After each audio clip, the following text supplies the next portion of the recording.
Mahabaleshwar to me जाने नहीं देंगे तुम्हें, जाने तुम्हें देंगे नहीं। गुड मॉर्निंग दोस्तों, और अभी बज रहे हैं सुबह के 8। यहाँ पे ठंड बहुत ज़्यादा है और अभी का फॉग जो है वो अपरंपार है। लिटरली कुछ भी नहीं दिख रहा, कुछ भी नहीं दिख रहा।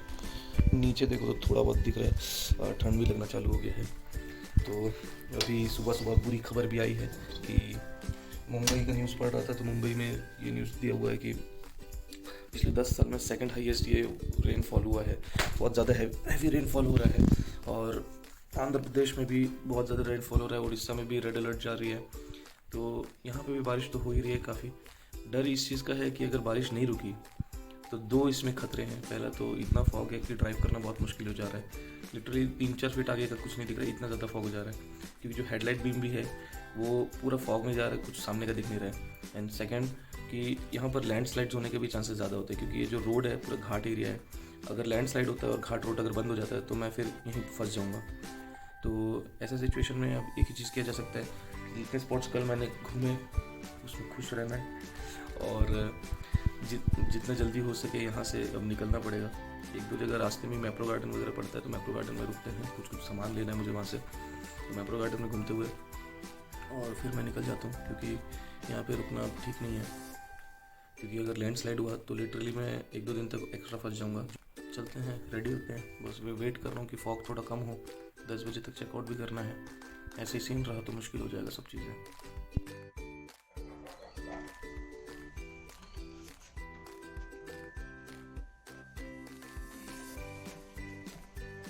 चेकआउट का टाइम है 10 बजे और अभी बज रहे हैं 8:30। तो अभी मैं जाता हूँ, ब्रेकफास्ट करके आता हूँ, फिर नहा धो के सामान पैक करके फिर निकलता हूँ। कुछ दिख ही नहीं रहा यार, इतना ज़्यादा फॉग और ठंड भी काफ़ी है। चलो चला जाए। जो रोड है उसमें सच में कुछ दिख नहीं रहा है यार, चाहे वाइपर चला लो, कुछ चला लो, हेडलाइट जला लो। रात को जब मैं आया था डिनर के लिए तब तो एक्सट्रीम कंडीशन था यार। अभी तो फिर भी डे लाइट है, थोड़े बहुत पेड़ वगैरह दिख जा रहे हैं, लेकिन उस टाइम तो एकदम एक्सट्रीम कंडीशन था रात को। मैं तो 10 किलोमीटर की स्पीड से ऊपर ही नहीं चला रहा था। अभी तो फिर भी मैं गाड़ी अगर 20-30 में चल रही है। तो बस पास ही है एक यहाँ पर रेस्टोरेंट है पास में, तो वहाँ जाके ब्रेकफास्ट करता हूँ और ब्रेकफास्ट करके वापस होटल आके फिर निकलते हैं दोस्तों। और आपको मैं थोड़ा बहुत घुमाता हूँ फिर। ऐसे मौसम में सबसे बेस्ट क्या होता है पता है? चाय।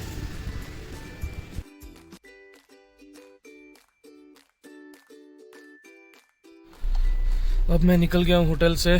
अब ये चोटी उतर जाते हैं। बाहर जो है 15 डिग्री सेल्सियस, 15 डिग्री सेल्सियस है बाहर और अभी बारिश हो रही है। बारिश हो रही है इस वजह से फॉग अब थोड़ा कम हो गया है, तो ड्राइविंग में थोड़ा आसानी होगा। दोस्तों, अगर आप में से कोई महाबलेश्वर आना चाहता है तो मेरा एक छोटा सा एडवाइस है कि जब भी आप सीज़न में आओ ना, महाबलेश्वर की सिटी में मत रुको, नहीं पंचगनी में। आप रुको ना दोनों के बीच में। दोनों के बीच में बहुत सारे रिजॉर्ट्स हैं। दोनों के बीच में 20 किलोमीटर का डिफरेंस है। उसमें बहुत सारे रिजॉर्ट्स हैं। मतलब महाबलेश्वर के 5 किलोमीटर पीछे तक बहुत अच्छे अच्छे रिजॉर्ट्स हैं। उसका फ़ायदा क्या पता है? आप सीज़न में आओगे ना, यहीं पे आप मौसम ना एंजॉय कर पाओगे। क्योंकि यहाँ पर जितने फॉग रहते हैं ना, पूरे बादल ही बादल रहते हैं, वो यहीं हो सकता है। क्योंकि मैं अभी सुबह सुबह महाबलेश्वर होके आया अभी मंदिर जाने के लिए, लेकिन वो बहुत डिस्टेंस पे था तो अभी मैं कैंसिल कर दिया उसको। लेकिन सिटी के अंदर फॉग वॉग नहीं था और जैसे ही मैं सिटी के बाहर आया हूँ वापस से वैसा ही फॉग। तो ये होता है मज़ा। गाड़ी चलाने में भी मज़ा आता है, रहने में भी मज़ा आता है। मैं आ गया हूँ मैप्रो गार्डन और मैप्रो गार्डन से मैं थोड़ा चिक्की भी ले लेता हूँ। अंदर से कुछ सामान भी लेना है। मैप्रो से मोहितो जूस लेना है, वो भी ले लेते हैं सिरप लेके। फिर मैप्रो गार्डन थोड़ा आपको घुमाता हूँ, फिर यहाँ शॉपिंग करते हैं। इस शॉप से मैं पहले भी लिया हूँ। तो चलते हैं मैप्रो गार्डन के अंदर। स्ट्रॉबेरी रे स्ट्रॉबेरी, स्ट्रॉबेरी रे स्ट्रॉबेरी। यहाँ तो फॉग कम ही नहीं हो रहा है। गलती कैसी लगता है जैकेट ना पहन के, जैकेट पहनने की वजह से ठंडी ज़्यादा लग रही है जैकेट। चलते हैं, ये है मैप्रो गार्डन। अंदर से कुछ ऐसा दिखता है। और जो मैप्रो इधर है चॉकलेट फैक्ट्री और मेन जो अंदर है वो शॉप वो है यहाँ पे जाते हैं, मोहितो जूस सिरप लेते हैं और फिर निकलते हैं। मैंने सोचा यहाँ की सैंडविचेस भी बहुत प्यारी होती हैं।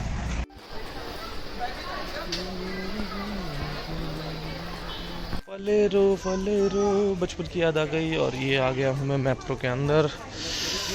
बड़ा प्यारा लगता है यार, इतना सब कुछ खाने का लगता है कि सब कुछ ले ही लाऊं, एक एक सब ले लूँ। लेकिन क्या करे, थोड़ा बहुत डाइट भी करना पड़ेगा, मोटा बहुत हो गया हूँ यहाँ के। वो कर लिया है मैंने शॉपिंग और चलते हैं मैप्रो गार्डन से बाहर, बिलिंग करते हैं। वो फाइनली मिल गया है मुझे मोहितो, और मोहितो ही मुझे यहाँ से ले जाना। मैप्रो में बहुत सुंदर गार्डन होता है हमेशा यहाँ पर, बहुत प्यारे प्यारे गार्डन होते हैं। और मैप्रो में नैनो कार वगैरह रहते हैं। और सबसे इम्पोर्टेंट, अगर मैप्रो आए हो तो आपको ये ज़रूर करना पड़ेगा, स्ट्रॉबेरी। तो चलो स्ट्रॉबेरी के साथ फ़ोटो खींचते हैं।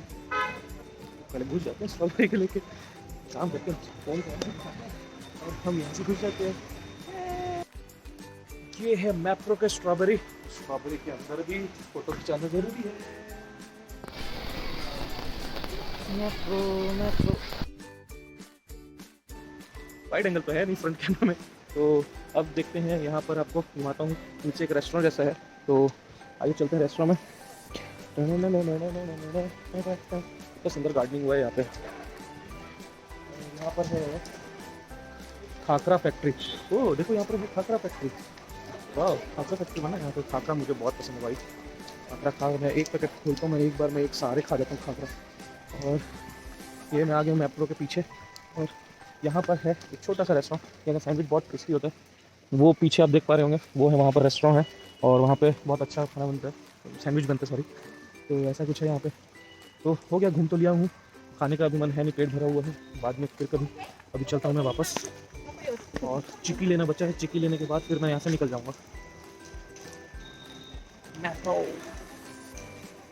ऐसा है यहाँ का रेस्टोरेंट। ये जैसे आप देख पा रहे होंगे, ये ओपन रेस्टोरेंट है, पीछे उस तरफ खाई है फिर, और बहुत सारे ऐसे छोटे छोटे ना फोटो पॉइंट्स है। ये यहाँ मैप्रो के पीछे रहता है। जैसे कि ये भी एक फ़ोटो पॉइंट है, जहाँ पर बच्चे लोग फ़ोटो खिंचा रहे हैं, और सामने भी आपको मैंने दो दिखाया। हो गई है शॉपिंग काफ़ी सारी, और अब निकलने का समय हो गया, क्योंकि बारिश भी तेज़ हो रही है। भाग के जाना पड़ेगा कार के पास। अब फट से भागते हैं कार में और निकलते हैं फिर यहाँ से पुणे के लिए। तो मैं निकल चुका हूँ मैप्रो से, और अब क्या है, यहाँ की सेफ़ है नहीं, बारिश ज़्यादा होने की संभावना है। तो मैं निकल गया हूँ पुणे के लिए, और अभी यहाँ से 107 किलोमीटर पड़ेगा हड़पसर, जहाँ पर हमारा घर है। और रूट जो आपको मैं दिखाता हूँ, यहाँ पे भी अभी भी वैसे ही चल रहा है। अभी भी रेन हो रहा है हल्का हल्का, और फॉग तो है ही। अभी भैया से बात तो पुणे में भी यही हाल है। बाहर को जो टेम्परेचर है वो 17 डिग्री सेल्सियस, और अभी 107 किलोमीटर है। और अराइविंग जो जर्नी आर है वो दिखा रहा है 2 hour and 42 minutes. Twisty roads चालू हो चुके हैं, और डिस्टेंस बचा है 98 किलोमीटर। 2 ही किलोमीटर आगे आया हूँ। ट्रैफिक बहुत है, क्योंकि सारे गाड़ियाँ ओवरटेक नहीं कर पा रहे हैं, लाइन से चल रहे हैं। तो पंचगनी में मैं फ्यूल अप कर लिया था गाड़ी, अब रेंज हो गया है ऑलमोस्ट 190 किलोमीटर। तो यहाँ से मैं जाते जाते फ्यूल एफिशिएंसी तो बढ़ा ही दूँगा, रेंज हो जाएगा 200 किलोमीटर का, तो फ्यूल फिर भी बच जाएगा। तो चलो, और इस साइड अभी भी वैसा ही है, पूरा फॉग। अभी थोड़ा सा वीडियो लेते टाइम कम हो गया, इसके पहले तो और ज़्यादा फॉग था। तो चलता हूँ रास्ते में, फिर से कहीं रुक के चाय वाय पीता हूँ। टेम्परेचर है 17 डिग्री सेल्सियस, और ये पहाड़ देखो आप, सेक्सी यार, सेक्सी व्यू। और घाट रोड में चलाने का तो मज़ा अलग ही है, बताने की ज़रूरत ही नहीं है वो तो। दोस्तों मैं आपसे बात कर ही रहा था कि लैंडस्लाइड होने का खतरा रहता है, और यहाँ पर लैंडस्लाइड हो ही गया है। रोड आधा ब्लॉक हो गया है, और मैं इसीलिए मैं जल्दी निकल गया, क्योंकि मुझे पता था महाबलेश्वर में लैंडस्लाइड बहुत होते हैं, और गाड़ियाँ यहाँ से फंसी हुई है। तो अगर ये कोई बड़ा लैंडस्लाइड होता तो दोनों ही रोड क्लोज हो जाते, और घंटों के लिए फिर रोड बंद रहता। तो ये आ गया है पेड़ा मेरे पास, अब पेड़े खा के बताता हूँ आपको कैसा टेस्ट है। तो दुकान से पता चला कि ये सातारा का स्पेशल कंदी पेड़े हैं।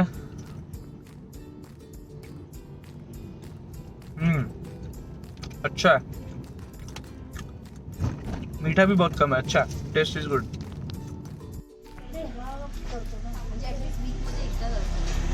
गरम गरम वड़ा पाव आणि चाय। तो पैर हटा लिया मैंने एक्सीलेटर से, और ये मैंने लगा दिया है क्रूज कंट्रोल। 91 पे स्पीड सेट है, और अभी फ्यूल एफिशिएंसी निकल रहा है 17.9 का।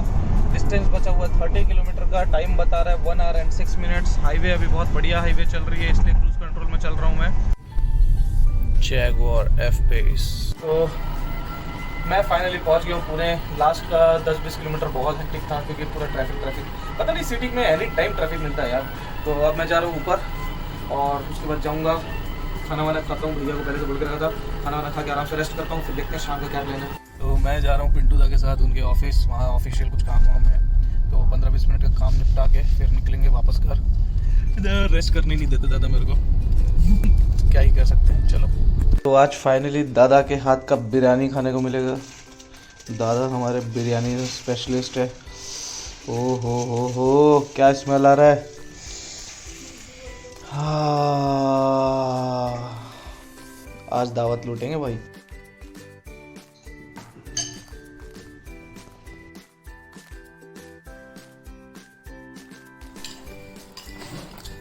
Chicken leg piece,